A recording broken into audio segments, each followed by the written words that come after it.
I was doing some schoolwork, so I said, why not continuing and uh, continue with my commitment to facilitate the complex phenomena of aggression, and what does it indicate and what does it mean. And because when we mention it heuristically, it comes to the mind that people are fighting and so on, and this is from what the brain has been trained, and just jumping into assumptions and conclusions.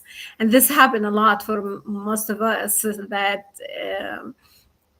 when we are taken by surprise or by we are like, we're not expected or preoccupied, because the wandering brain sometimes it takes us to like a trillion of thoughts in millisecond, and sometimes we miss moments, we miss like the point of awareness, where we are and what we need to do, and the priority of our moment. And the more I learn about the human condition, the more I understand the value of the moment you are living in, the moment that it's never been taken for granted, but unfortunately we are not trained to understand the value of each moment in our life. That's why we see like the grinder culture has been like overwhelmed everyone and impacted heavily the central nervous system. And sometimes like you feel like people like acting from the autonomic nervous system, just like it's spontaneous, it's without thinking, it doesn't take your permission. Once the visual input and the preferred input has been taken and been uh, matched with the survival mode mechanisms, the brain, the body already takes over. And that is why we came into understanding that we are in times that awareness is more critical than any other moment that we lived in the world, because of the rapid the rapid changing technologies, systems, dynamics, how things work. So everything is changing rapidly, and it comes like we are into this like intergenerational dynamic, and it is complex, it's not easy to navigate through.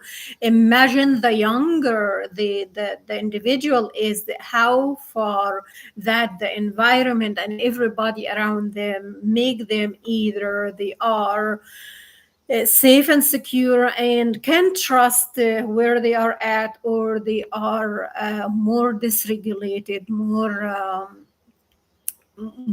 high alert, because we our I stated before, the oscillation synchronization, we are electrobiochemical, we are basically electrical, because everything that you are changing into wiring and into signaling and into communication, all this electrical, and changing the biochemistry, electrical impulses and electrical waves, and you are you are fearful and wonderful made, if you understand that. So it is not an easy thing, but I'd like to bring it down from what you see, what may make like you it's more not clear in front of your eyes, and you see, what do you mean by this? What do you mean? What is that?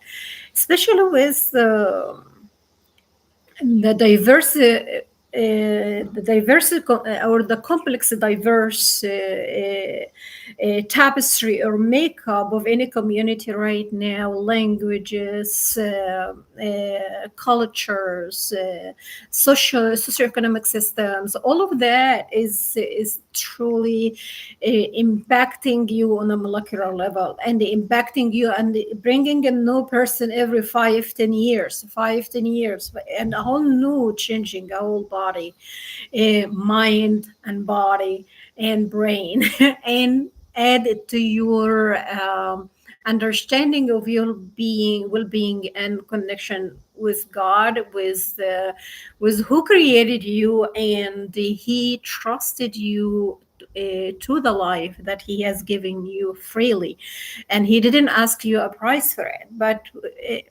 humans changed all the systems, so it became so difficult to navigate through once you come to a state that it is a state of overwhelm. When it is a state of overwhelm, there is no clarity, there's always confusion, there's always there is risk taking, especially with the developmental stages or the neurodevelopmental stages of the central nervous system. So you are fearfully and wonderfully made. So I promise that I will bring the point of intersectionality, how things work together. It is not separated, it is complex, and it is highly dynamic, means, like I said, interchangeable, and it is not linear, it is non-linear. I say it like this, non-linear, and it changes over time. So whatever I am operating from right now, I am operating from the level of my training, from the level of my understanding, or the beliefs that has been installed early through modeling, through imitation, through conformity, through whatever social dynamics. And social psychology is very deep, and it takes all dissecting all culture, subculture groups, subgroups, and subgroups, and the changing over time on the blueprint of the tribe. Everything changes, and everything, who's ready to change and why the change, what drives the change. We have to ask ourselves that, why the change and what drives the change. Is a necessity, a priority, or is this something I have to do but I don't want to do? Humans have an equation. First, the equation of alignment within themselves, and second, alignment with the world they are living in. But sometimes, with all this complexity and the state of overwhelm, we come to the state of misalignment. And this is when we see the discrepancy in everything happening, the confusion, and the hypervigilant and the unstable way of life. And the what we call it, the conflict between the conscious and subconscious, the ego and the super ego, and the id, and the type of personality the person is, that has been formulated over time, what is inherited, what not inherited. So heritability, nature or genetic versus nurture, the environment, or the genotype, phenotype. This is a whole part of your dynamic or interchangeable process for presenting new concepts, new understanding, and new no surprises in your life. So you are not a fixed entity. You are not a fixed, you are changeable. From the cellular level, every day 2 million cells are recycling. So you are all the time in a constant state of change, and that is the rule of nature, change. But what type of change I'm going to bring, that is what is determining what is next and what I am in, what is in front of me, and what is the, we call it in psychology, the ontology, the what am I trying to understand, or the epistemology, how and what knowledge that I'm gonna uh, gain from what is already been manifested or demonstrated or recollected, or I come to observe, because the empirical evidence, this observation, sometimes it intersect with the what we say, the factual, or the data that is in quantitative or numerical state, that it is rigid and fixed. Observation can shape perspective, it can bring another lens into understanding any situation you are in, and it is based on your training. Your awareness is bringing slightly when you realize that I have to be aware. And this is a state of alignment. Awareness is a state of alignment. Once you reach this state, you are ready to filter what works and what does not work, and why, and how I can utilize what I learned in different situations. So you are reconstructing your knowledge, or you are reconstructing your understanding of your environment, your life, your situation, your lifestyle, whatever. You are doing all of this in a constant state of a dynamic interchangeable state. It is non-stoppable, stoppable, unstoppable. Let us say it, unstoppable. So I said I'll jump in after I did my first recording required for me. So I am jumping into another one. So I'm gonna do that.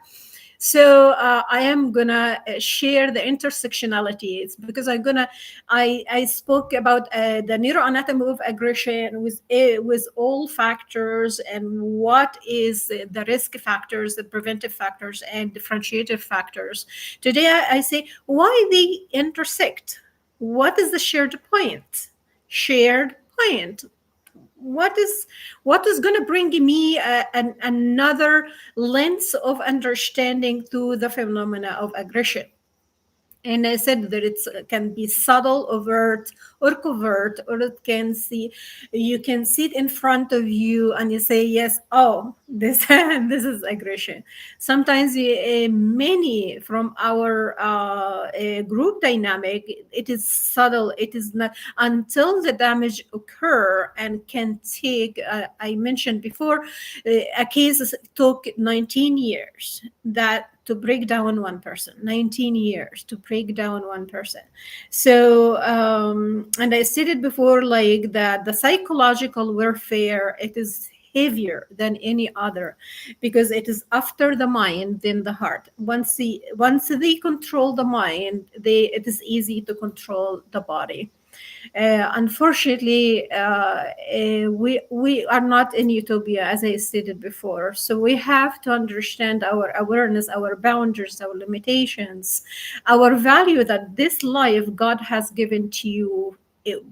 It's priceless. He gave it for you for free, but he attained a stewardship for you to attain to it. So how you are going to attain for your life, that is your responsibility, and that is what the constant dialogue between you and God, and how, why, and how, and when, and what, and you are seeking His.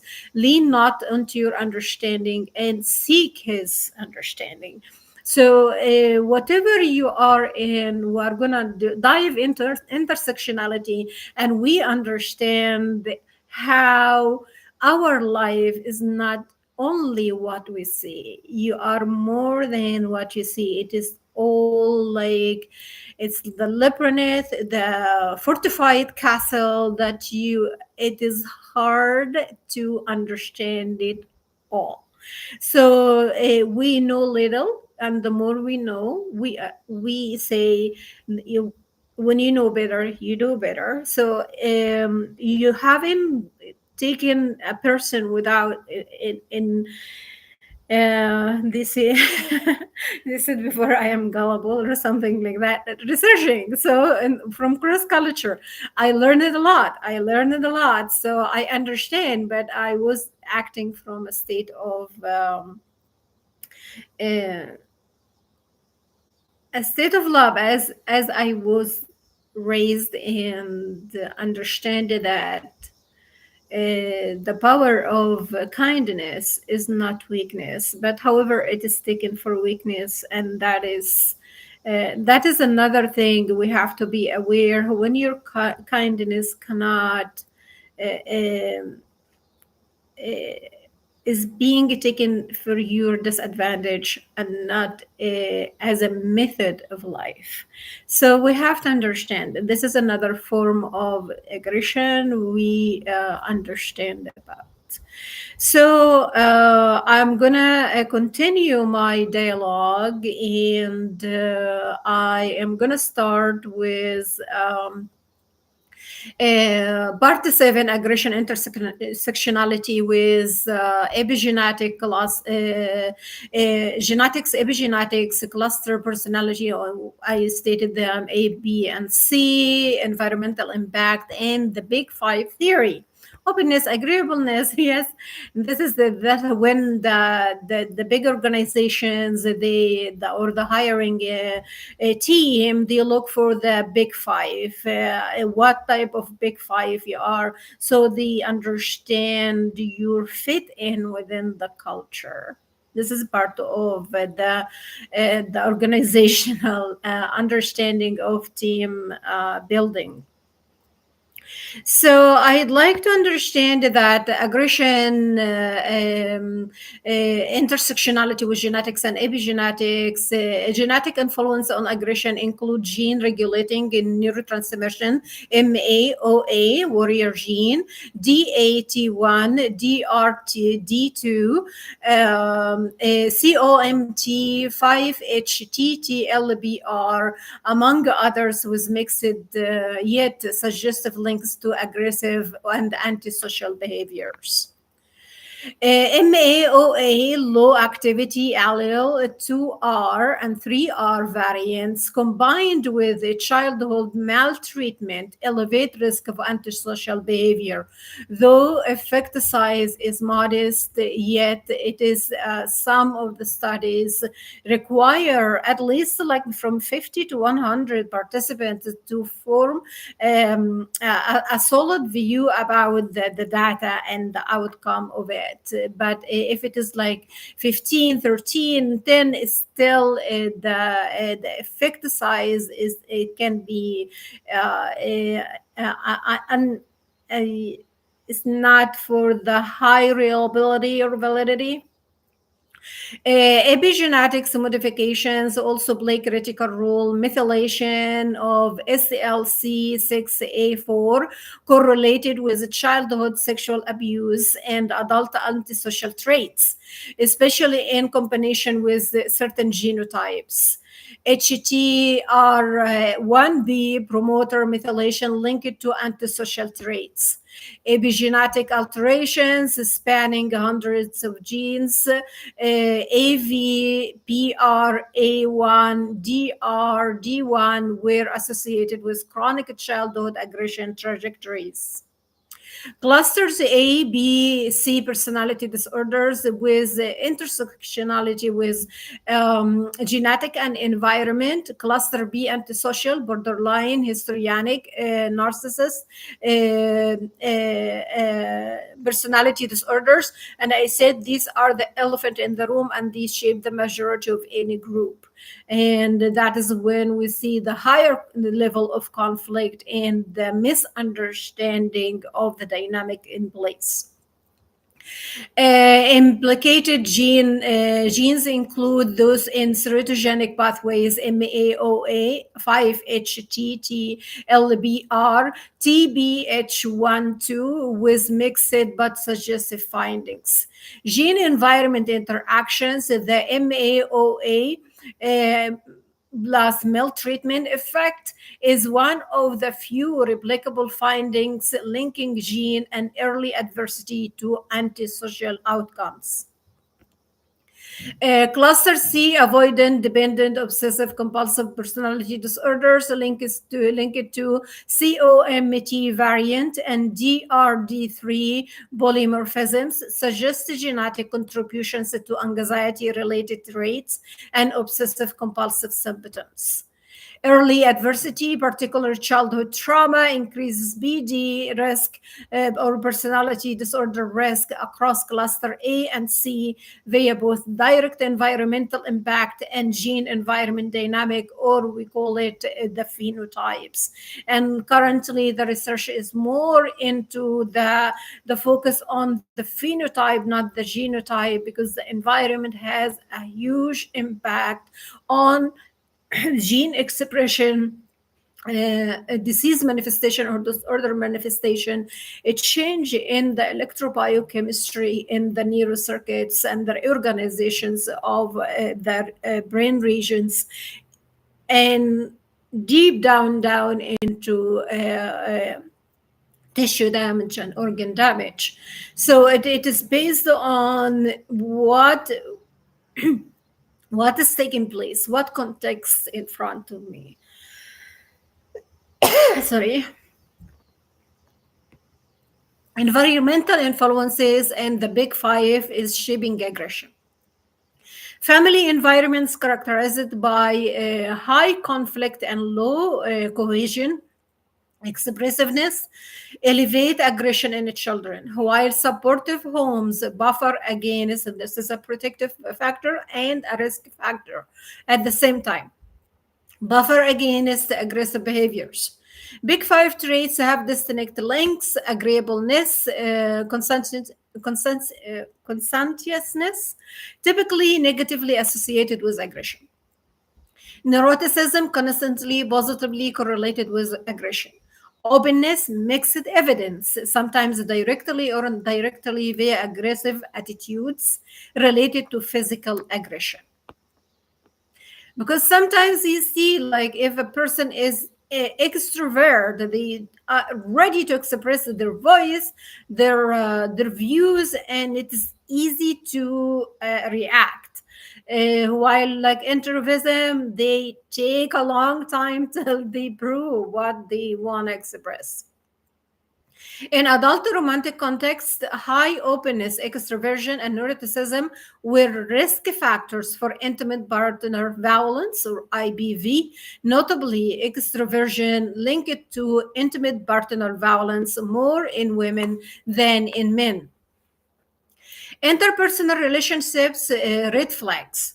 In personal relationships, these patterns may manifest as high neuroticism, greater emotional instability, irritability, that is impulse control. So that is executive function, that is a prefrontal cortex, that is habituation and the overactivity of the amygdala. So we have here high neuroticism, greater emotional instability, irritability, and impulse-driven aggression.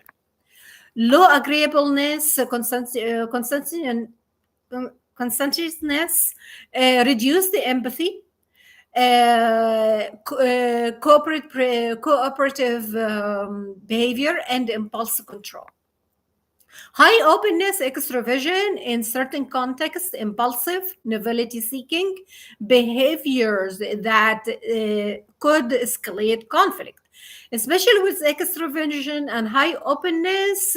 That can consider a high red flag in children and adolescents with risk taking, because they have this agency and impulsivity or behavior seeking. Environmental red flags, histories of childhood maltreatment, familiar aggression or trauma, signs of cluster B traits, for example, manipulation, impulsivity, aggression emotionally, dramatic behaviors, poor emotion regulation, intense reactivity, low frustration tolerance. These combination of traits and contextual Histories are important markers and potential red flags in interpersonal context. So, in every environment, the person, if they are not aware of what boundaries and limitations mean, what healthy relationships means, what personal and professional means. That is why we see that the boundaries crossed, the misunderstanding, the labeling, and as I say, making yeah, the catastrophizing or making scenarios and assumptions about behaviors, persons, and situations, and all that can mislead the perception of the reality, what already is taking place. We didn't take the previous the person history or background. We don't know their deep experiences or lived experiences. We have not. We are judging from the surface, and that is when the escalation or the ignorance or lack of awareness can lead into the genetic predisposition manifestation and the health and disease. Sorry, and disease and disorders and illness. So to sum it up, genetic epigenetic MAOA SLC6A4 HTR1B broad epigenetic changes, modest but significant interactions.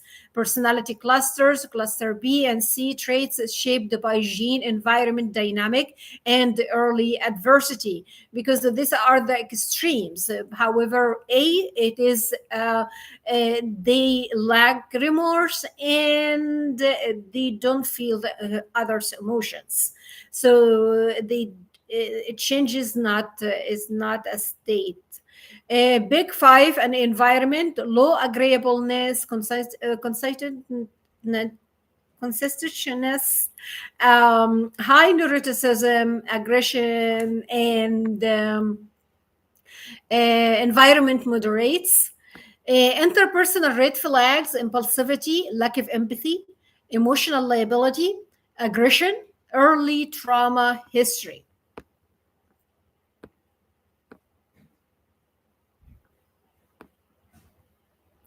Okay, within the context, how traits and background influence individual behavior. A high neuroticism and cluster B trait, narcissistic or borderline features can manifest in as impulsivity, hostility, and emotional dysregulation under stress. Low agreeableness, conscientiousness is often tied to aggression, rule breaking, and lack of accountability. MAOAL gene variant with the early adversity correlate with poor emotional control, link it to conflict or defiance in high pressure environments. And it depends on their developmental stage. That is when comes the overactivity of the amygdala, the shrinking of the hippocampus, the maladaptive behaviors, the maladaptive, the we say the pain and the pleasure skill and the reward system, still the prefrontal cortex is not yet fully developed. All this can present a neurobiology risk factor for interaction with the environment and the context, and can escalate behaviors. See, red flags, regular overaction to criticism or stress. You see, if anybody see experience, especially in children and adolescents, manipulative behavior, often tied to narcissistic or antisocial traits, poor boundaries or inappropriate emotional display, consistent blame shifting, the game blame. We see it if there are milestones are missed during the developmental stages. The adulthood present these missed milestones exactly like where they stopped the the process of growing and awareness of the needs of the stage they are in. There are missing milestones, therefore they acting from 7 years old, 11, 16 years old, while they are 30 or 40 or 50 or 70. So these are missed milestones. And if there is a true intervention, they go back to these, what could happen, and they can relive it just to for the grief and the reconciliation and the bringing the balance into. However, this takes time and awareness and attention. What milestone, developmental milestones, the individual has missed, and what needs to reconciliation. It's part of the, I think, like acceptance and commitment therapy. So because there is grief, whatever activity or behavior, so they are manifesting, it is not what happened now at the event, it is what trauma, what triggers, what events, what experiences they are reliving at this moment. And here the body takes over the autonomic nervous system, the sympathetic response, fight, flight, freeze, feed, fawn. Consistent blame shifting, never taking responsibility, and refusal to take responsibility. Protective factors, some of the protective factors are like transparent communication channels and feedback system. How can we create that? That is healthy culture. Mentorship models that reduce hierarchical aggression. Personality informed and role play is so important to understand what aggression mean, what could be mean, not the physical, the psychological, emotional, and mental is highly, it is they compare it with war torture. It can lead to PTSD over time. Mentorship models that reduce hierarchical aggression, personality informed hiring and conflict resolution training, as well wellness programs that include emotional regulation tools, because we have to identify the missed milestones, what which stage the person is operating, what their nervous system and their developmental stage is.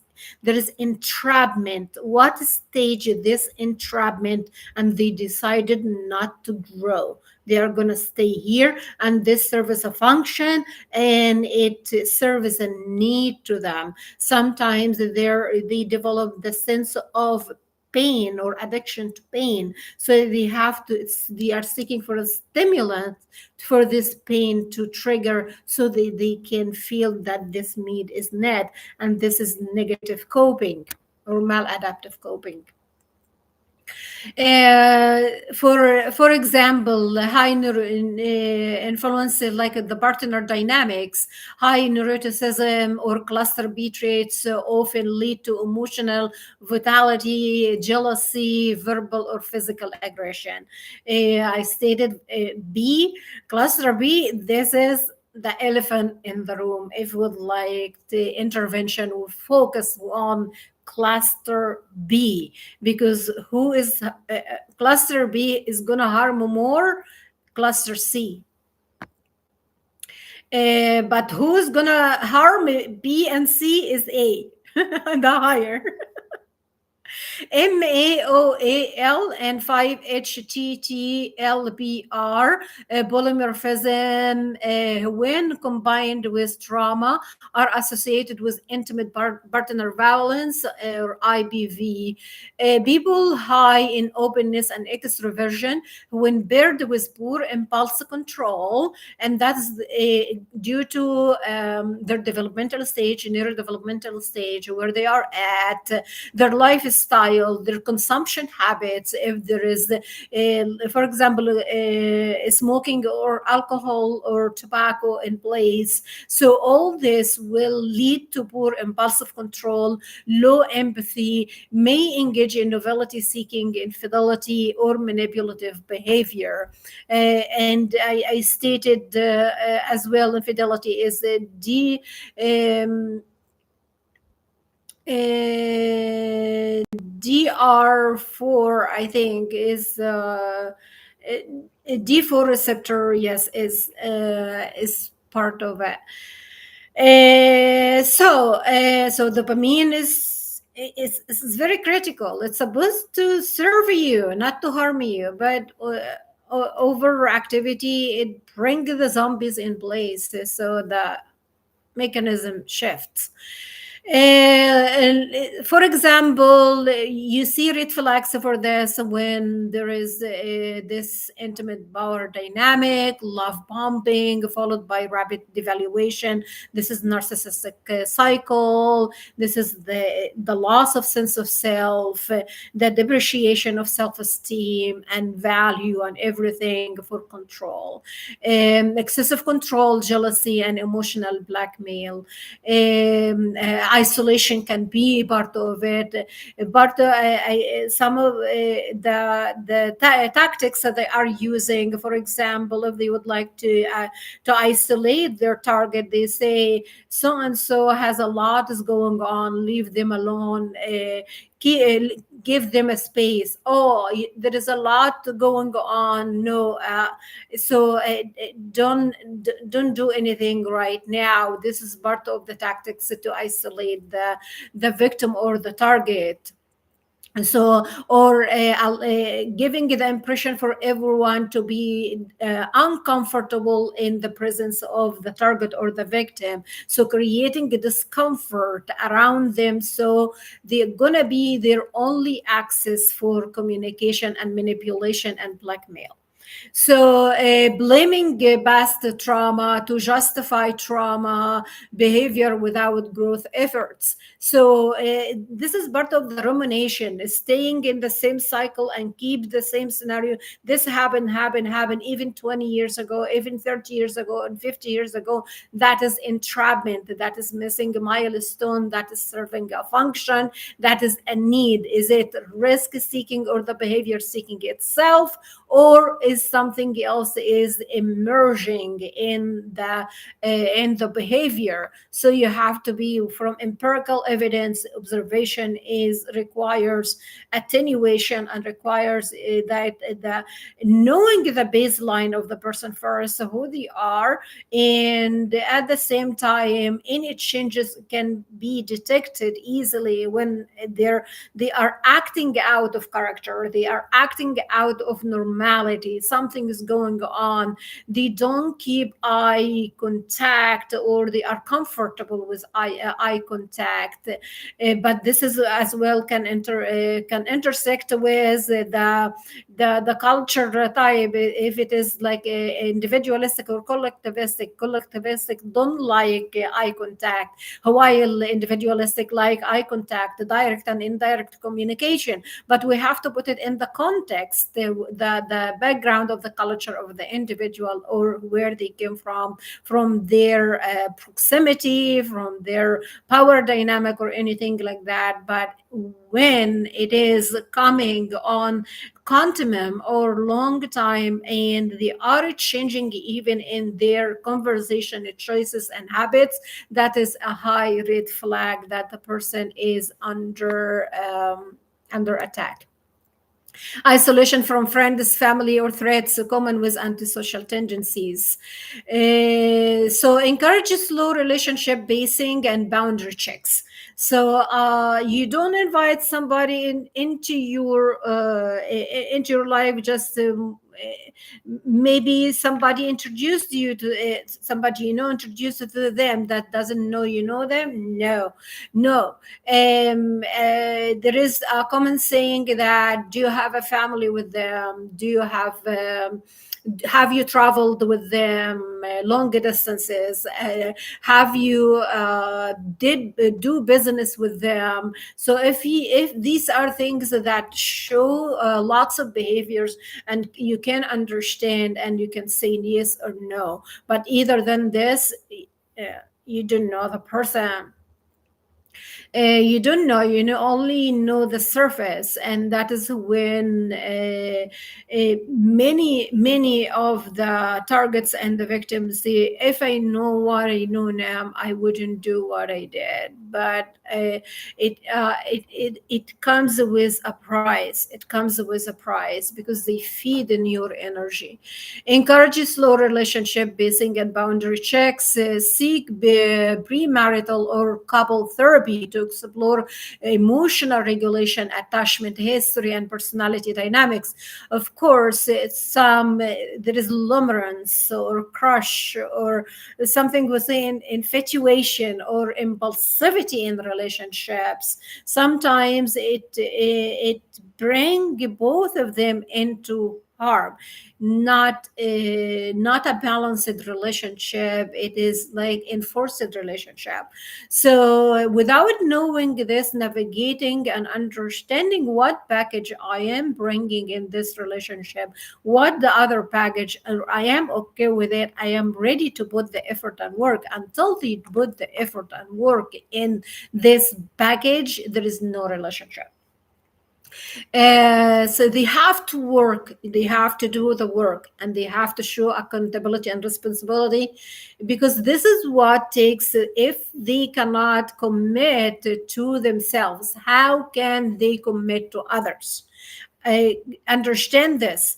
If a person cannot commit to their healing and their restorations, how come they can commit to somebody else? So they have to walk the walk, they have to do the journey, they have to show the accountability and responsibility that they are already committed to the healing and understanding, not judgmental, not enforcement, not like infusing impulsivity into the relationship. And here, seeing each other from where you are, and respect space, respect boundaries. It is for your sanity. Awareness and education on cluster B manipulation patterns and gaslighting, because I said cluster B, if we would like to teach life skills, we have to take cluster B, because many can be as the what we say, whatever, some say follow the money, or whatever benefit them, they can do in a way that can harm others without evidence. So we have to understand this dynamic. When we have boundaries, here I see you, I know you, but I understand my boundaries. It's self-respect before I respect anything else, or I invite anything else. So awareness, know thyself, commitment to your healing. We see now the quick fix. Everybody is just like, oh, I did this and that, I am okay. No, it shows in your pathophysiology. It shows in your sympathetic and autonomic nervous system under pressure, under stress. This means they are work in progress, and you have to address it. Once it comes, address it. Once it comes, address it. And that is when healing. What doesn't find itself in words, find itself in organs. Use gene environment interaction understanding to develop personalized intervention, especially with individuals exposed to early trauma. And I mentioned all over the world, at least everyone experienced one trauma. So for the intergeneration. Yeah, everyone at least one trauma. Okay, and then in their progress in life, what other life events that they are exposed to, even like the natural disasters, this is a part of trauma. So, especially with individuals exposed to early trauma and carrying, but those who experience the early childhood trauma, it leaves its blueprint in their neurobiology and their DNA methylation and their neurocircuits, how they are wired, and how we can rewire.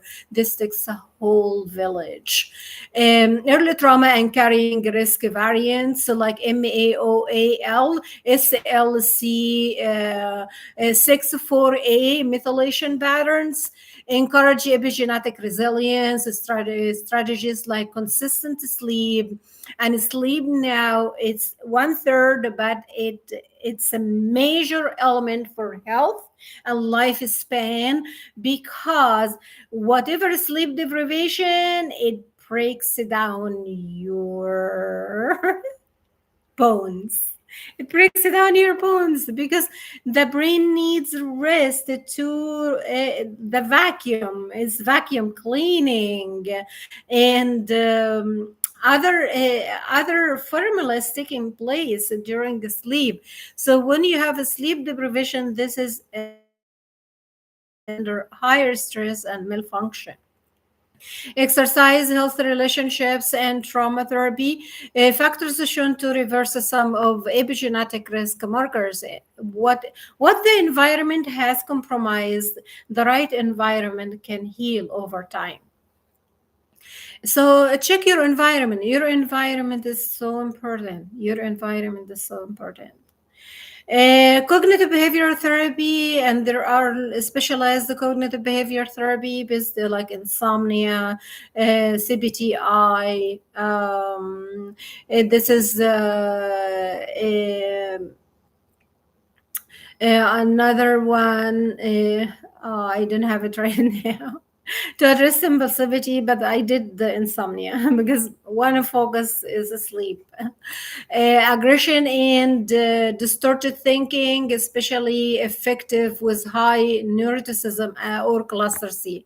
Dialectical behavior therapy, DBT, of emotional regulation, useful in borderline disorder, individuals with trauma-linked aggression, mindfulness-based programs that can reduce aggression. That is all the talk, all the somatic experiences, all the navigation of what works or what voice are you hearing, what you are allowing to take space into your life.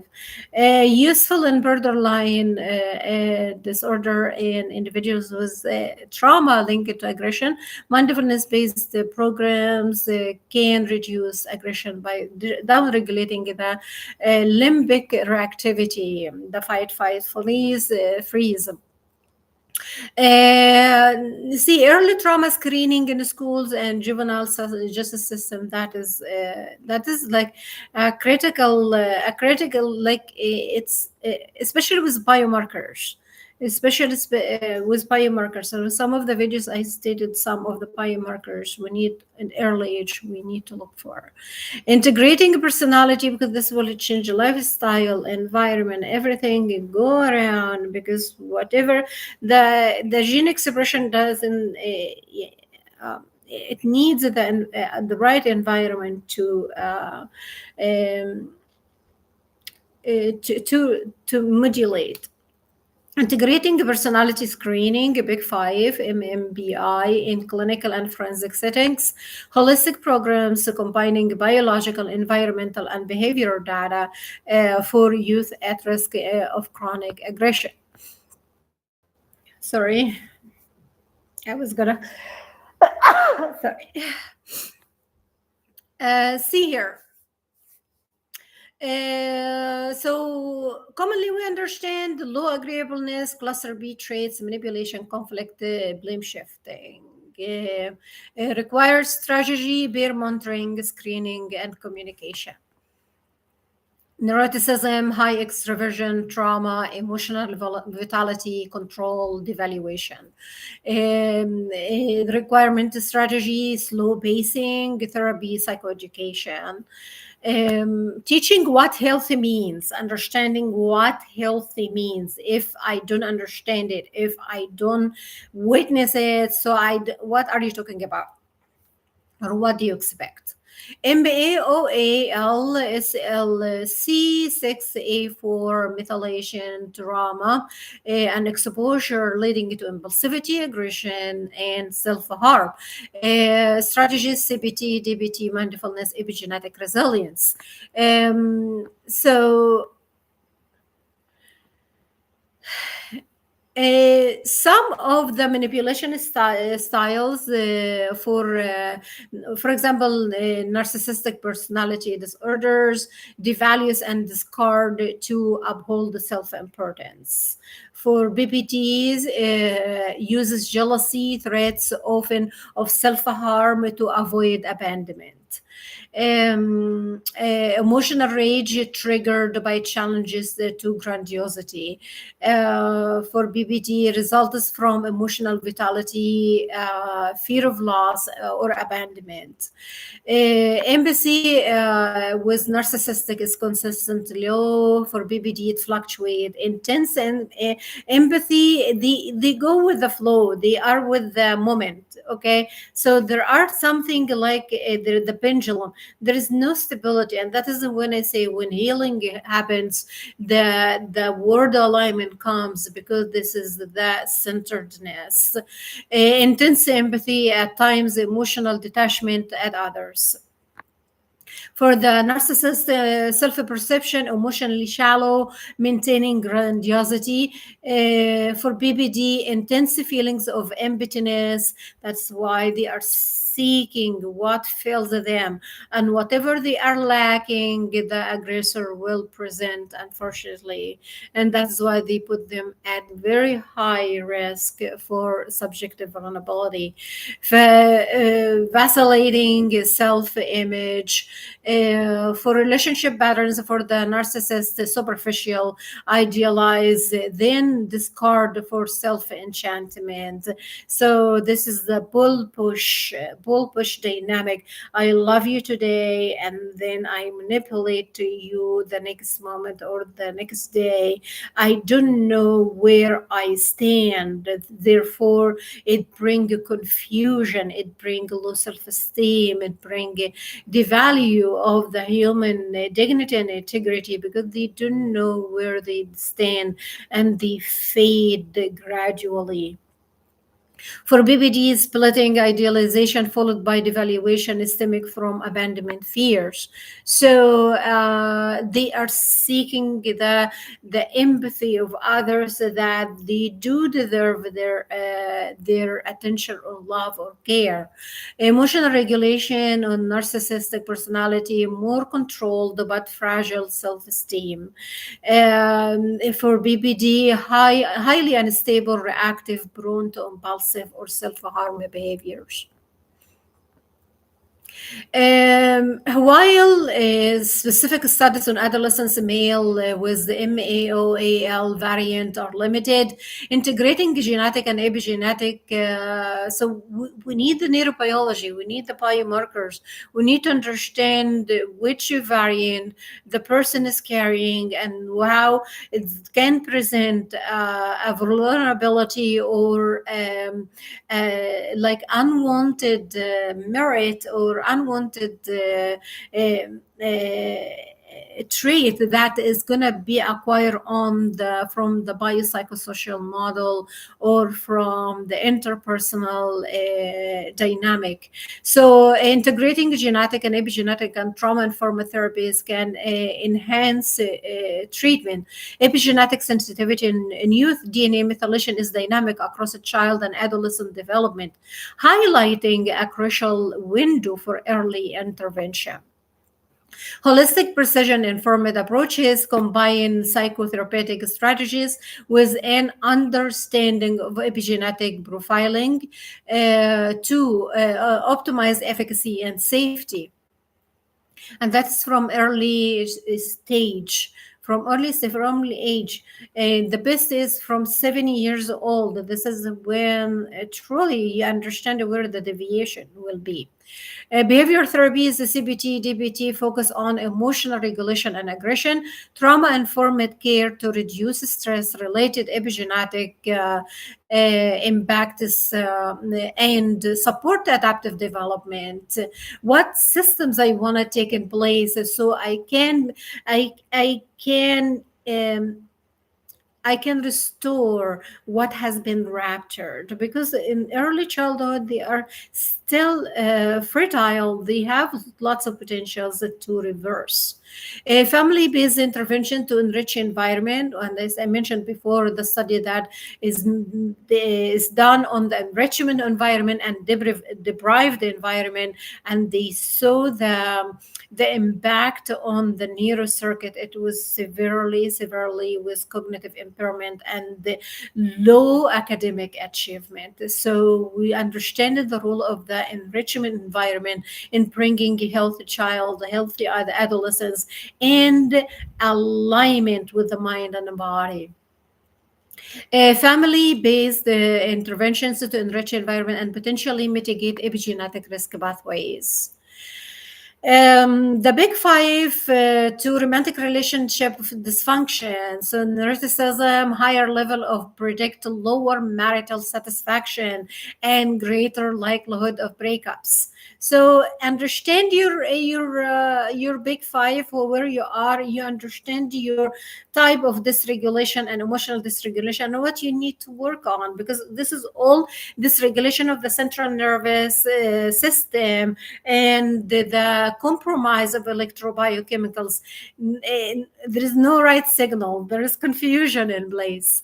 Agreeableness and conscientiousness positively linked to satisfaction. Specifically, like if with measurement 0.15 and 12 respectively.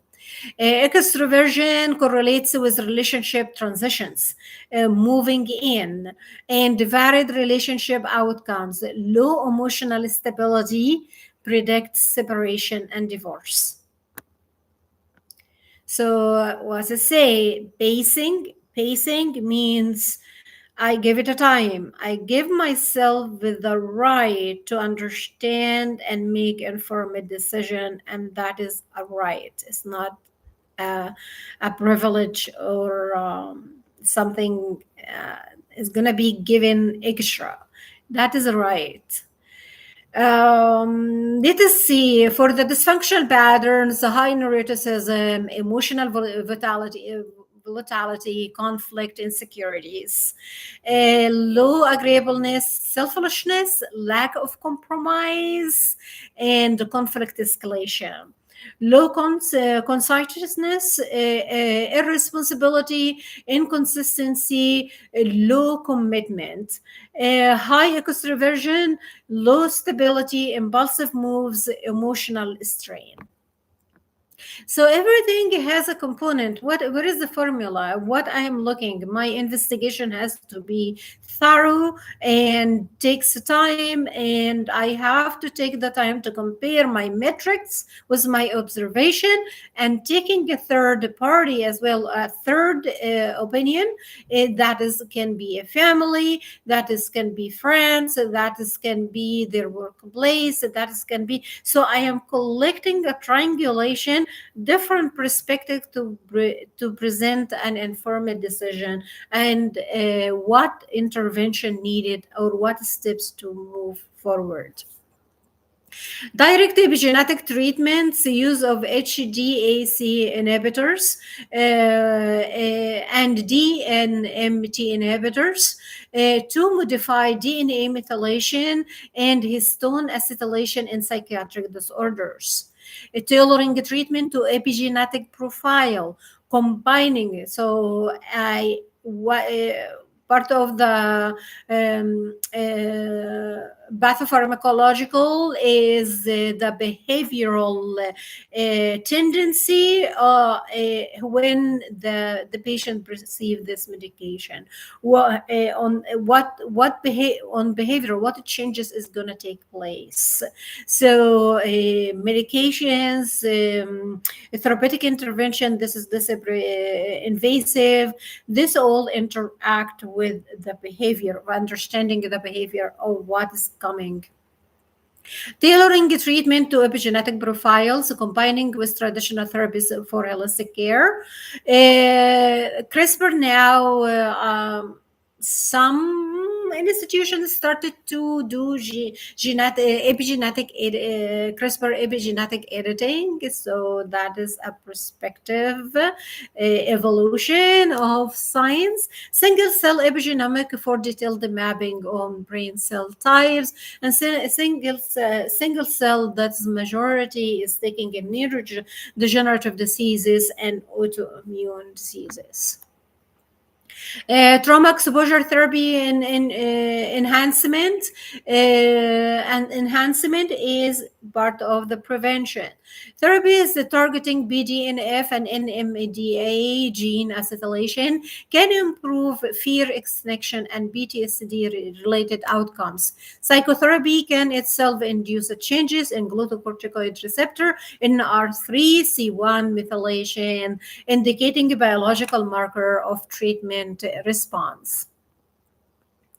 Okay, there is some challenges of like what. So bias and fairness, and one of the researchers say to attune to my biases, I have to understand my role as an investigator and as a human. So, or like I have to deviate from that, because if I am investigator and or a participant, there is certain ethics or attitudes I have, or core values I have to commit to when I am observing the behavior or the phenomena of a study. So culture and linguistic biases can misrepresent certain groups in testing context. So how culture blends, say culture intelligence, is highly in demand in practice, in research, in any setting, because certain like body language, gestures, facial expressions, proximity, power dynamic, what else, communication, hierarchy, direct and indirect. So high power, low power, communication, direct, indirect, all of this, it can and be influenced by the culture background. So I have to have a high culture intelligence so I can work in a complex, diverse environment, so I can understand what is presented and what does it mean, so to avoid biased judgment or decision. Favoring traits like extroversion in hiring raises fairness concerns and may constitute personality-based discrimination. So it's coming for ages and decades that the high priority for hiring are heavily on extroverts. The introverts, they are presenting mystery and ambiguity, so many don't have time for that. So see validity and reliability issues. Many popular instruments like MBTI lack robust psychometrics support. So technology is still in emerging. It is still in the development. So we have the psychometric support. It is still a gap in the piece of implementation. Results are often unstable or overly simplistic, because we have to consider the investigator or the clinicians or the practitioner bias in taking the decision. A lack of clarity on how test data are used fosters distrust. Transparency boosts engagement and ethical culture.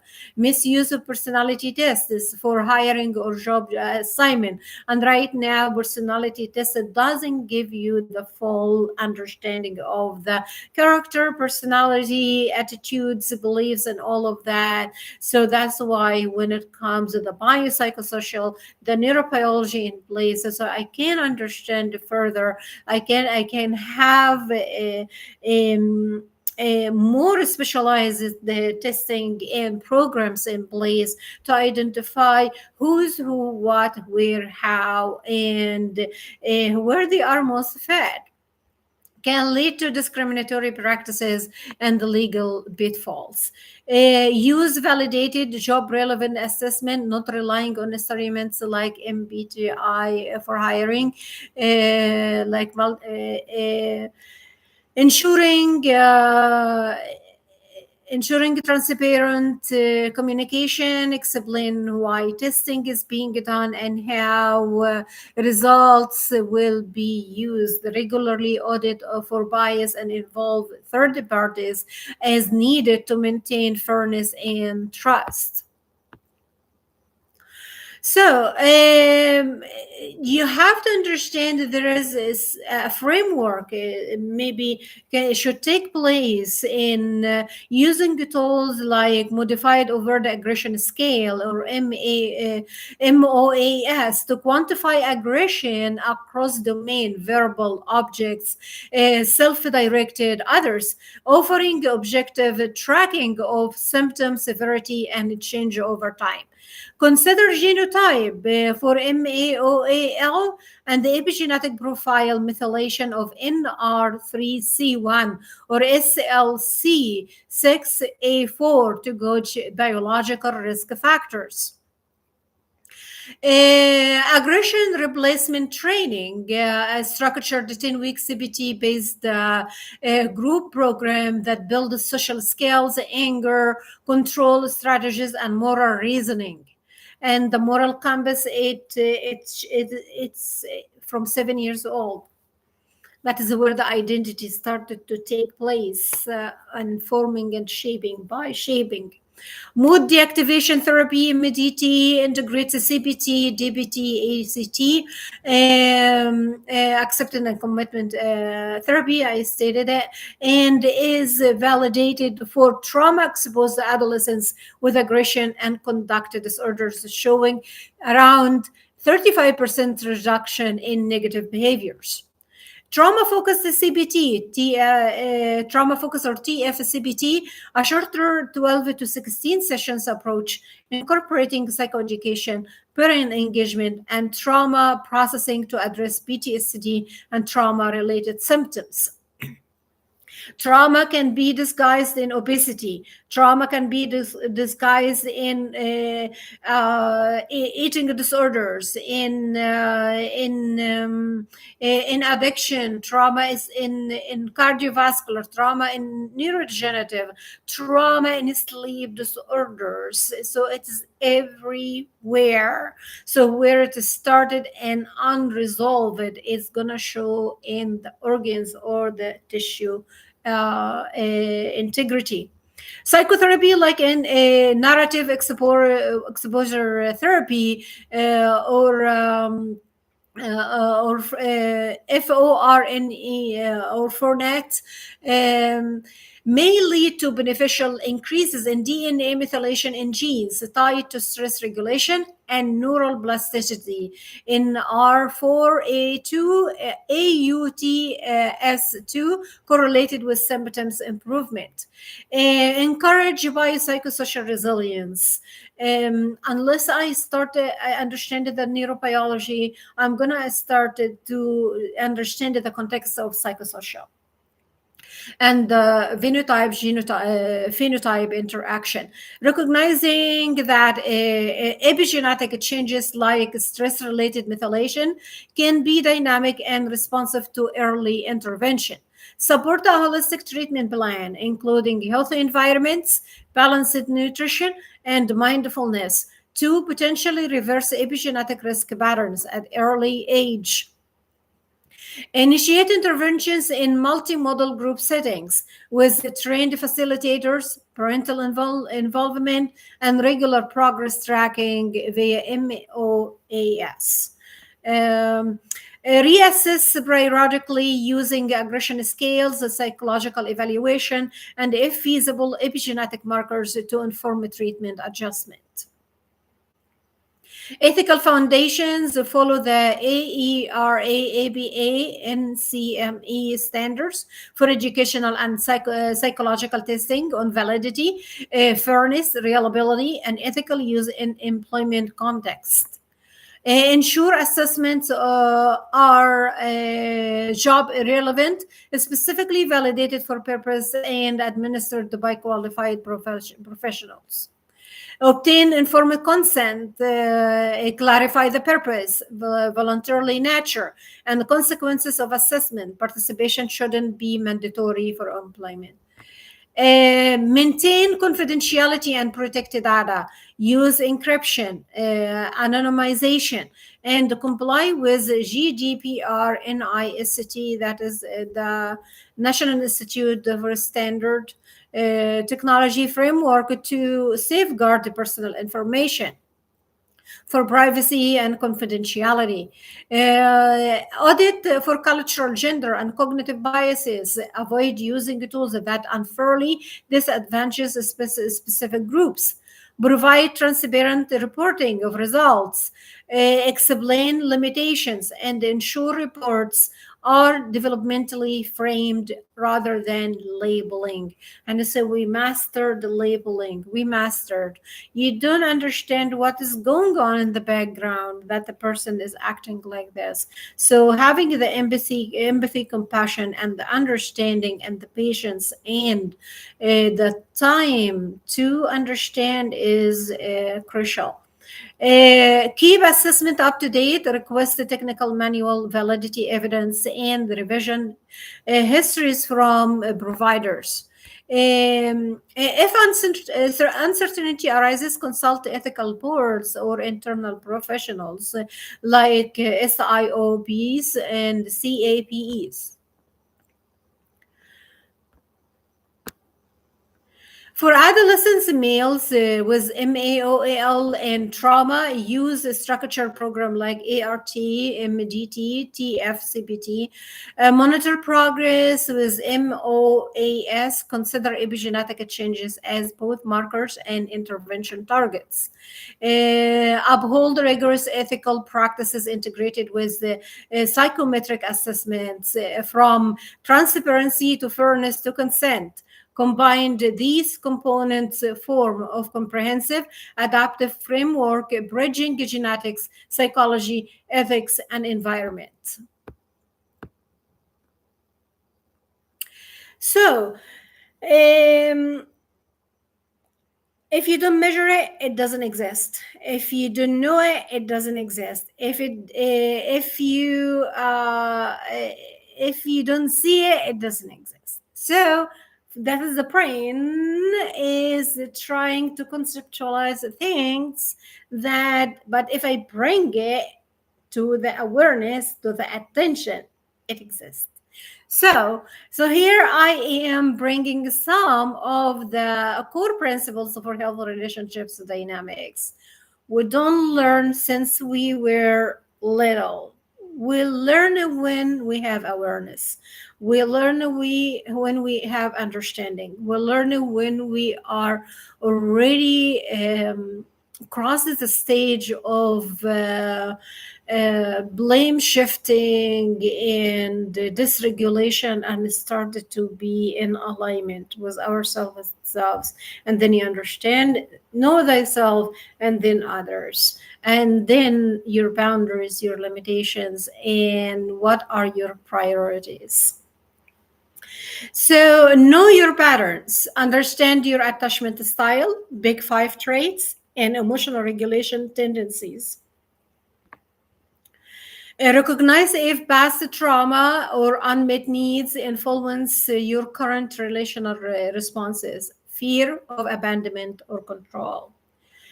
Practice emotional literacy. Name it. Don't give it space. Only name it. Ah, this is scary. You named it. You let it by. Uh, this is fear. Let it by. This is control. Let it by.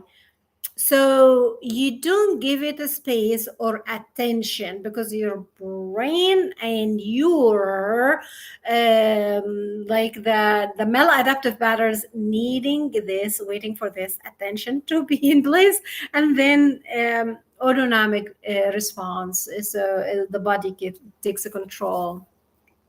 Name it, regulate your emotion. Name it, don't give it a space. Understand your emotions and what you need to do right now.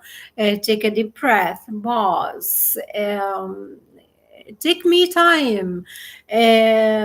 Whatever is your body is attuning to or respond to, do it in embrace and validation for why I have to take care of myself first so I can show up in a good state. So, especially with anger, so slow to anger. God is slow, but He is angry for good reasons.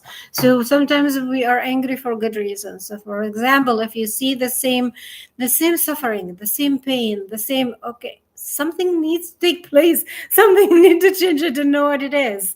So you find yourself like. I call it positive anger, but you want to change, but you don't know how. You don't know how. So that is why it brings you to some sort of sadness. Shame. Aggressor and the controller like to bring shame, like to bring your fault. The wound is open, never closed, because they like the bleeding. They like to see the fear, the anger, the shame, the guilt, everything that is to bring the person into the state of collapse and fading.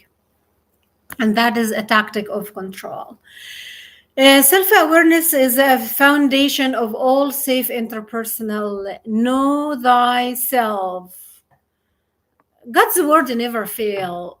We failed him. I think we failed him. So, self awareness is the foundation of all safe interpersonal.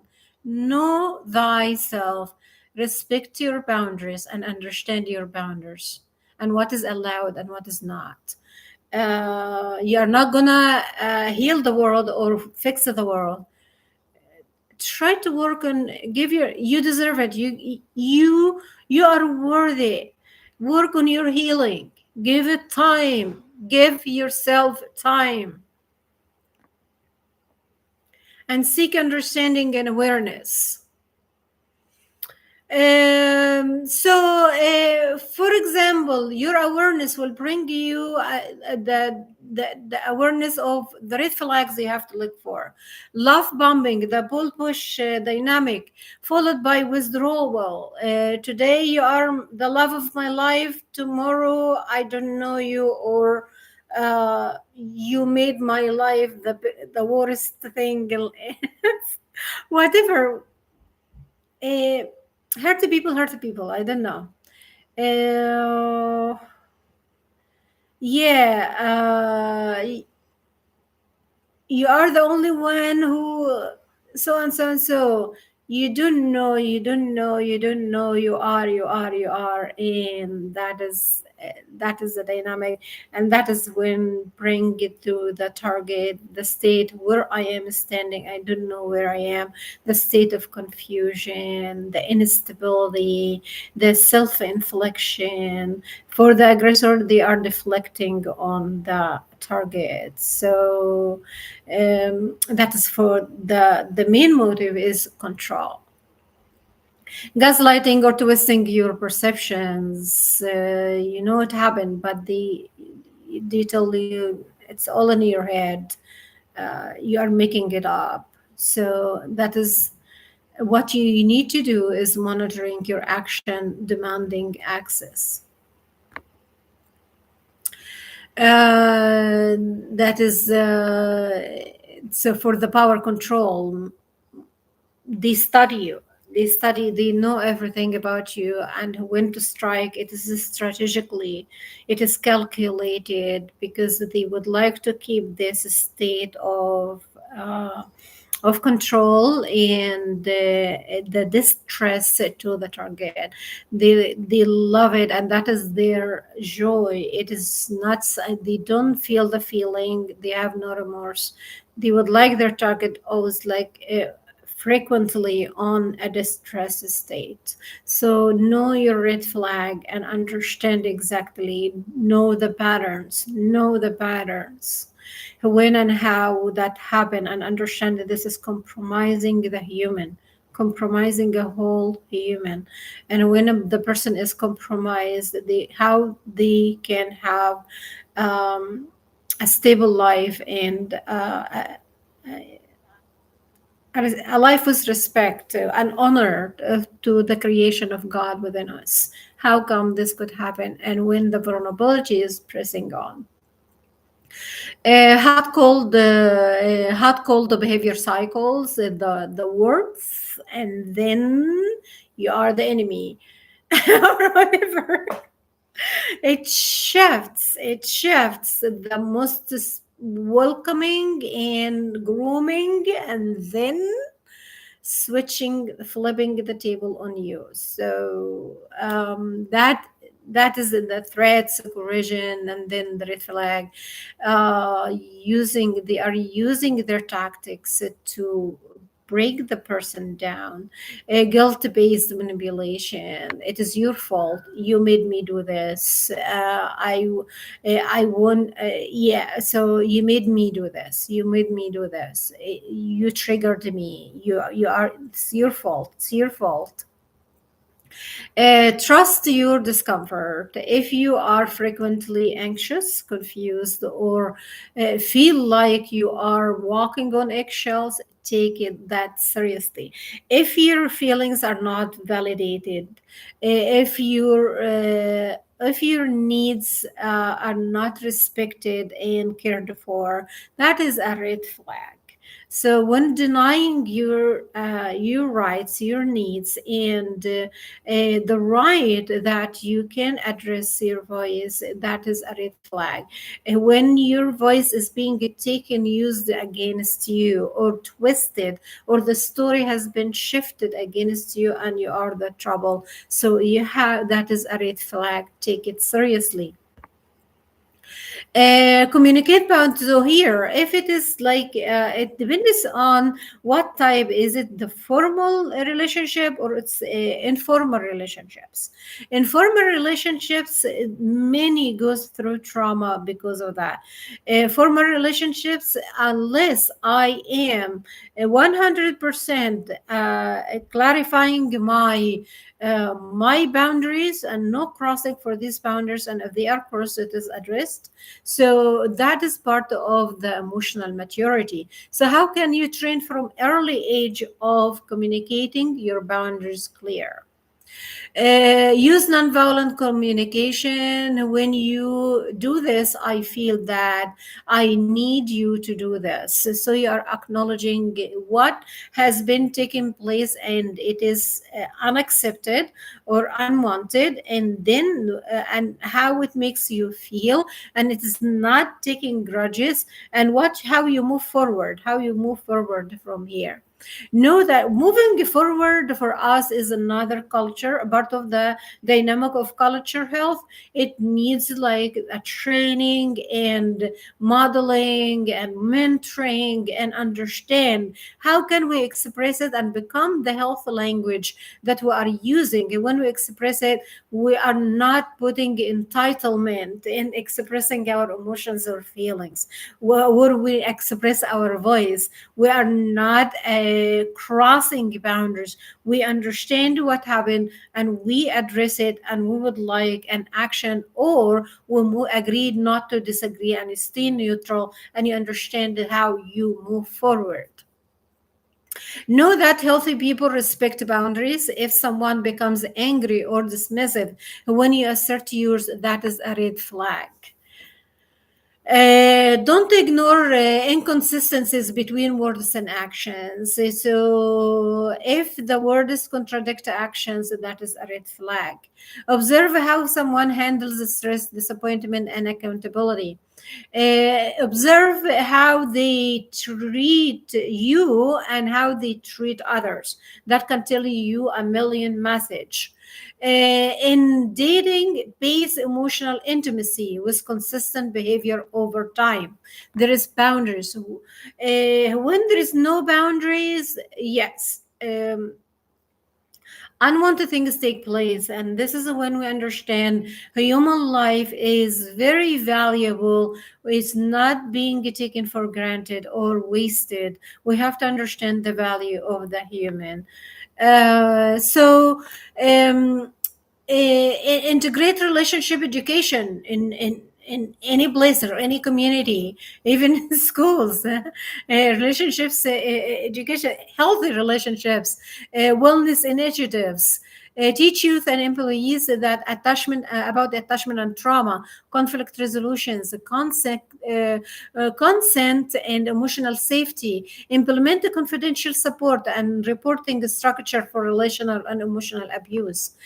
Train leadership and HR and trauma informed practices in psychosocial safety, psychological safety. And in the video number 6, I spoke about psychological safety. What safe means to you? It depends on where they are coming from, what packages they are carrying, what systems they are operating from, what developmental stage they are at, and where their emotional emotional maturity is, and the regulation and all of that consideration. What safe means to everyone is different. Are we paying attention to this? Isolation increases vulnerability. I said one of the tactics that the target is using, for example, to isolate the person. Oh, so and so is going through a lot. They have a lot in their place. Leave them alone. So, or they create a sense of discomfort that around them. So everyone feels a discomfort around them. So they are being isolated or alienated, or being like labeled or looked at differently from the other group, and this has enabled the aggressor to take hold and control.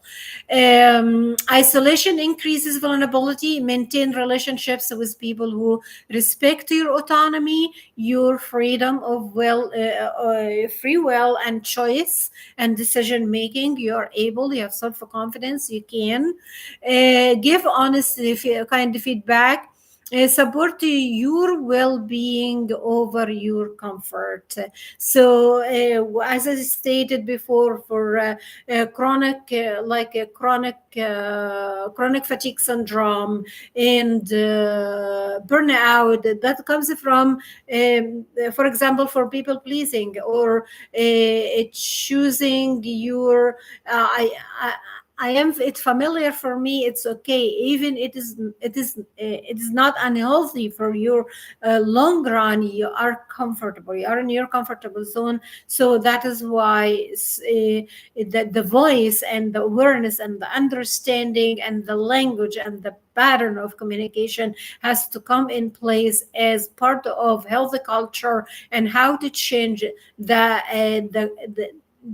group dynamic within, from conflict base into understanding and awareness base. From there, I increase autonomy. I give them the opportunity to choose what works for them, not works for me, and or I think it is this it doesn't work for me, so it is against everybody. So no, so generalization is not in place.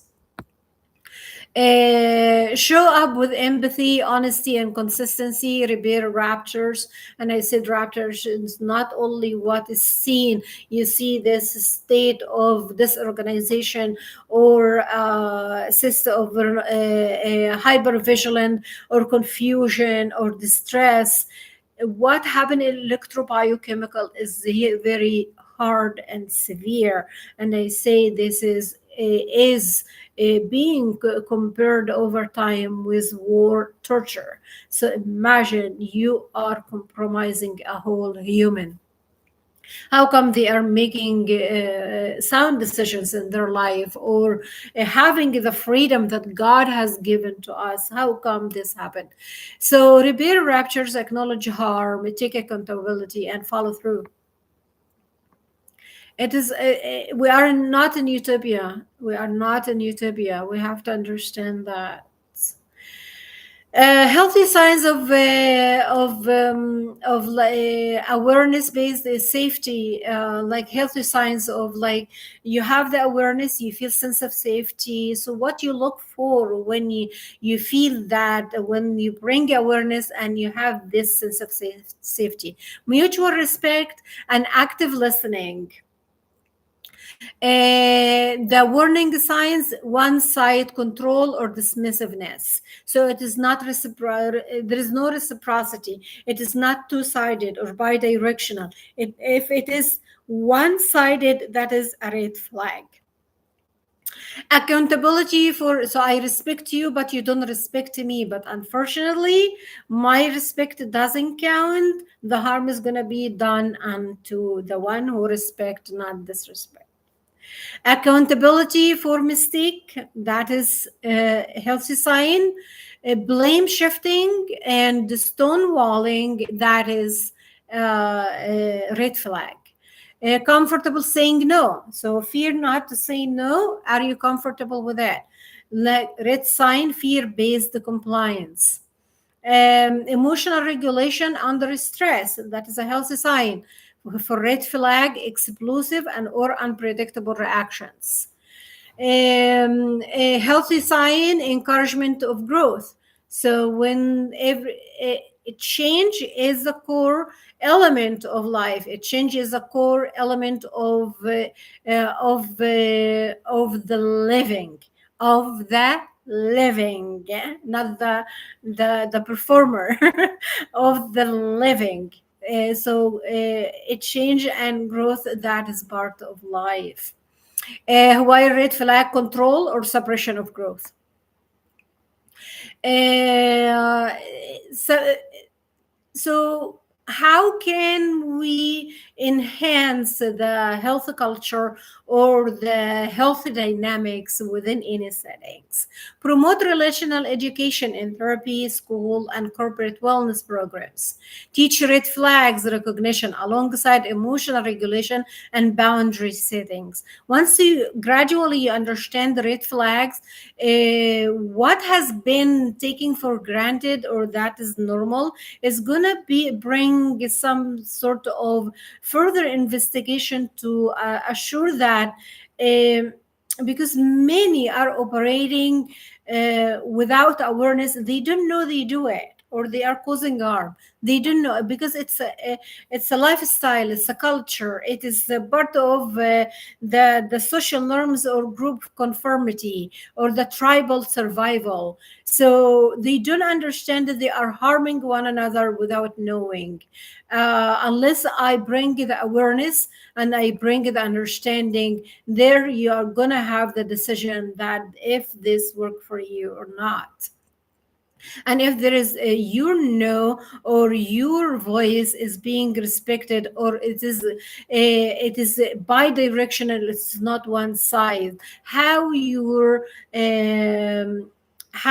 expression is being perceived, that is another thing of healthy or a red flag.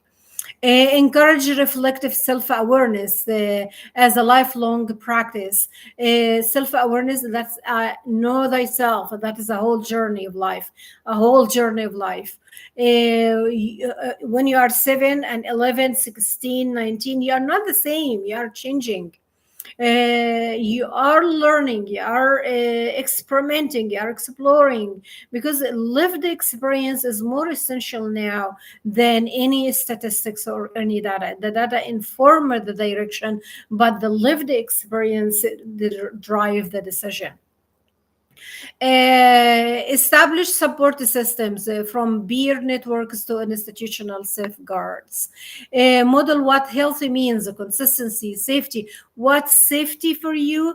Understand what safe means for everyone. What makes you feel safe? What makes you feel safe? And pay attention. If the person understand or acknowledge what make them safe, and then the opposite occurred, understand that is a red flag, that it was, like I say, part of the study, knowing your security and insecurities and using it for your disadvantage. That is bringing you awareness and understanding. So that is bring you a responsibility of what you need to do. So emotional availability and respect.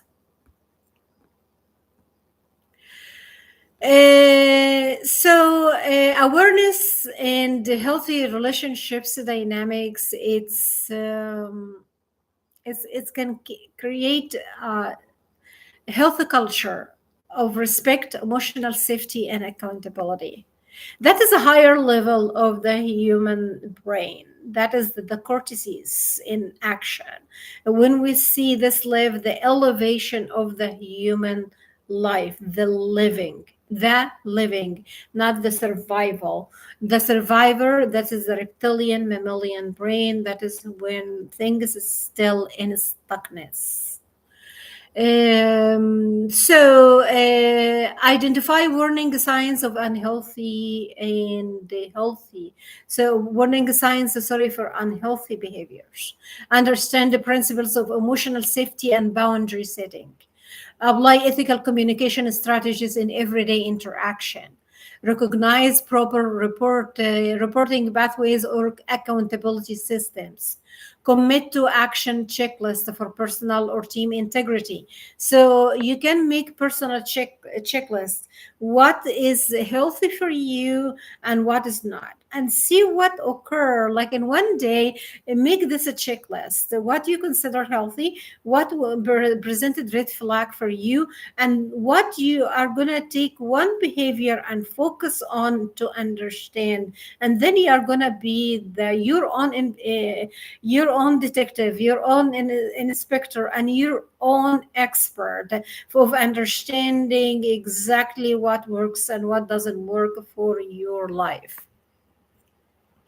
Red flags like persistent gossip, triangulation or exclusion. Like triangulation is like third party in place. Mostly in the psychology, we call part of it like the jumping monkeys. This or who support the manipulator to enforce their tactics or the so. And normally that is the tribal survival. Exclusion, power play, micromanagement, undermining, retaliation, passive aggression, covert hostility, emotional manipulation, guilt tripping, gaslighting, disrespect of personal or culture boundaries, like making joking or mocking or bullying. That is all red flag. Burnout culture or ignoring psychological safety. These are red flag, and always like in hindsight, or hidden in plain sight, in silence, and tolerance feed them. So when you are when something, I'm going to say this list again, because if you are being exposed to any of these behaviors, and I said majority don't know they are doing it, they think this is what gives them sense of authority, power, control, or this is what is the culture norm is being acknowledging, or that is what strength is acknowledged within the group. So persistent gossip, triangulation, third party in influencing the decision, or exclusion, power plays, micromanagement, managing, undermining, or retaliation, passive aggression, or covert hostility, emotional manipulation, guilt tripping, gaslighting, disrespect of personal or culture boundaries, burnout culture, or ignoring the psychological safety. So silence and tolerance feed them. They increase, they persist. And unless it's brought to awareness, unless there is a voice and this expression, this is not healthy, it doesn't work for me, then you're going to understand you how your voice is being perceived. You understand that is by itself information presented to you that leaving you that decision how you can move forward.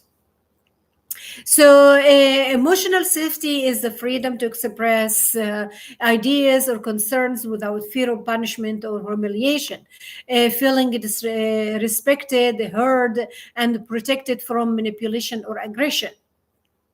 Healthy boundaries, for example, say no without guilt, defining what is okay or not okay in collaboration, using time, space, and emotional energy intentionally. Clear boundaries make a space for collaboration, not conflict. So, identifying what works and what does not work for you, how it is perceived, that, but with compassion and kind and respect. Respect. So let us see some some of the ethical strategies like respect first.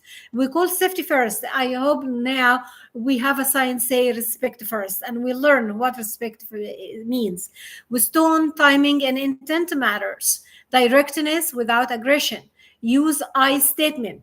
I remember I used the I statement because normally we used to go around and sugarcoating things. So, from the psychological safety, after learning what the lack of psychological safety does to the central nervous system, you from psychoneuroimmunology, stress, sleep. And the confusion, instability, it is high, increasing heart rate variability. It's like all autonomic. When you understand the pathophysiology of the behavior or whatever is perceived as norm, you're going to understand, oh my goodness, we need to go back and make our life once again over, like 1 2 3. I wish I knew this. I wish. But wish is not a state. So I remember I used the I statement and it was taken to a different level, that I am the aggressor. So so yes, as well from a woman, when it takes like I is considered for a culture perspective for females aggressive, non-compliant. What else? Aggressive, non-compliant, aggressive, superior, her way or no other way. So many labels. Imagine you are walking in your life and you are carrying all these packages. Imagine many females. That's why we say 62. Yes, statistics now 62%, not only 60%. Female, they are high vulnerable, subject vulnerable, and imagine this on the mental state on long run in their productivity and their life and their health and disease, and then their their presence in life, it is depreciating. So I statement now is directness, is assertiveness. It is not I want, I statement. not accusations. I want this. I. Okay, it's not selfishness. It's not aggressiveness. It is acknowledging not somebody else, like the third party. They. Who are they? We. Who are we? Yes, in collaboration, we can say we. But when you are specific and direct with what exactly works for you and what does not for you, we want this healthy culture to shift. That I, from a female, is not aggressiveness. It's not violent or non-compliant. It is assertiveness, not aggression. Active listening, reflect back, don't interrupt, and this is practice. It takes time. It based on your culture. What package, what system are you operating from? Clarity over ambiguity. Avoid manipulation through vagueness. So like giving a state like you don't know the person where they are standing, what this mean. So you leave the interpretation to the person. So when, and this is a trap, when the person got the understand the situation on their own perspective, and it came opposite or to what is expected, it is taken for their disadvantage and it is used against them, and that is a trap. Vagueness is the vague statement. When in doubt, slow down. Ethical communication is intentional. So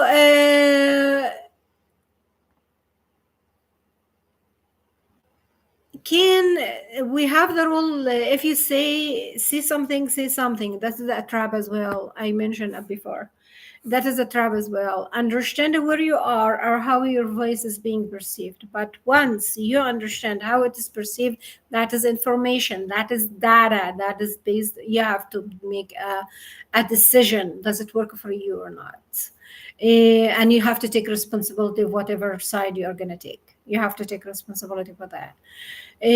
But it is a progress. It's a process, because aggression takes a lot of forms, guys. It takes a lot. It is not what only see. It is cannot said in only in our words, in our text, in our in every form of communication. If non-spoken words, the non-verbal, the body language, visual expression, physical tone of voice, sorry, all of that included within the communication. Witness must speak up or escalate. Managers must respond ethically and confidentially. HR leadership must provide safe, anonymous reporting system, clear follow through protocol, restorative, not just intuitive or accountability process. Trust is built when people see wrongs addressed swiftly and fairly.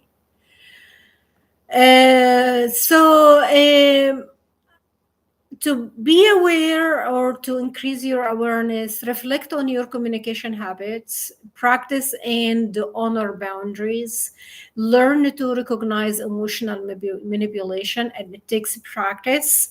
Speak up when red flags arise. Support a culture of feedback and respect. Use formal channels when safety or ethics are preached. Healthy work culture are built by consistent small actions, not policies alone. Policies inform the decision. Policies is identifying what is who, like for example, who is eligible for what and how, and who the right channels of communications. It regulates the dynamic of communication and what needs to take place formally. However, with our life. It brings multiple contexts, multiple situations and events in our lives, but how we are prepared, how we are aware, how far we are understanding to the what is taking place, how far we are allowing to third parties to take control and uh, increase the gap of misunderstanding, confusion, conflict, because sometimes the conflict, when it stay in place, it serve a purpose, it serve a function. So this telling you that this serve a purpose. So this is the core goal of the group dynamic. It is not a situation and it's going to be resolved. It's going to be everyday situation. So how you are going to perceive that, how you are going to communicate it, what are your boundaries and limitations, what works for you and what's not. So how this for from early age, from teenagers especially females, they are on high alert that with what is expected from them, but it is hardly to understand who they are, what their aspirations, what they want from life, and how the environment can support that to present a well-balanced human being. Not because as they say, happiness is contagious, dysfunction is contagious as well. So, because you are a cell, you are a biological cell, it interacts electrobiochemical from the environment. Whatever you perceive is gonna be shifting you internally, is gonna impact your perception, your memory, your interoception, your learning, your understanding, your adaptation, your maladaptation is gonna form every single aspect of you over time. But if it is built on shaky foundation, that is the rocking island for the abuser or for the aggressor to take advantage of. We're going to mention again 62% of females from early age, and they have been either fear is the main component of controlling, or intimidation, or humiliation, or body shaming, or whatever it is the piece of shame, guilt, and fear, or insecurity, and the attachment style of the individual is gonna be taken for their disadvantage. So we have this sense of compromised human walking among you, but you are seeing it like external, but you haven't pay attention to already what is going on taking place from comprehensive and holistic approach. Understanding what rupture had take place, it's a nation responsibility, it's a community responsibility. It is those who have the decision making responsibility, and it is the piece of the awareness it has to bring to every single one who has subjective vulnerability and the window, a window of mishandling, um, not only mishandling and compromising the human in front of them. Some treat you as an object, some treat you as uh, uh, like from from like a position or a property perspective, because this is what already is being trained, or there's abnormalities in the neurofunction and structure. So we don't know who is who. We have to understand, we have to be aware and bring awareness to everyone that, okay, as a family, as an individual, how you're going to prepare the young ones from early age. Because if this doesn't happen, we understand the route and the vulnerability and the pressure and the manipulation and the tactics that the aggressor can use and compromise the human being in front of you. So, as a society, still there is judgment, there is labeling, there is a lot of unwanted dynamics. It happens subtle. It doesn't. It doesn't leave a obvious mark. It is psychological, mental, emotional. It is internal. So the person, based on the regulation of their central nervous system and their level of alignment between the mind and the body and the brain, their healthy foundation, their background, and everything like that, it's impact what comes next. An environment is a critical role, is a critical element of understanding the vulnerability and shedding the light on that, because we understand that when we bring the light on what is already happening, and there is fear of voicing what the feelings and the emotions, the confusion, the manipulation, the gaslighting, the bullying, and everything like that, the more fear infused, the more intimidation is infused, the more we understand that there is a compromisation along the way. And this impacted the state of health and disease, autoimmune and rise, cardiovascular, stroke, whatever. So I want this to have a stop on the young generation, that who can shift this paradigm. How can we shift this paradigm? How can we change the systems from the awareness to the individual? Are you compromised, and what red flags you would like to look for in a relationship? We are social beings who are not born in isolation. We are born in groups. We are born in communities. We're born to build, to create, to strengthen one another, not to damage one another. And that's what I stand for. And more than ever, I don't know. So this is my personal and uh, my intention with the life that God has given to me, and with every obstacle on the way, it taught me something, that there is God is greater than anything. He is mighty and He is able, and you are fearful and wonderfully made. But it takes one responsible adult to bring the attention, to bring this dignity and respect to the human subject. Being vulnerable, it is not your fault. It is understanding that I am vulnerable, but this is like the recipe that needs reformation to bring something meaningful, purposeful, and with strength. And it is nourishing. It is not depreciating.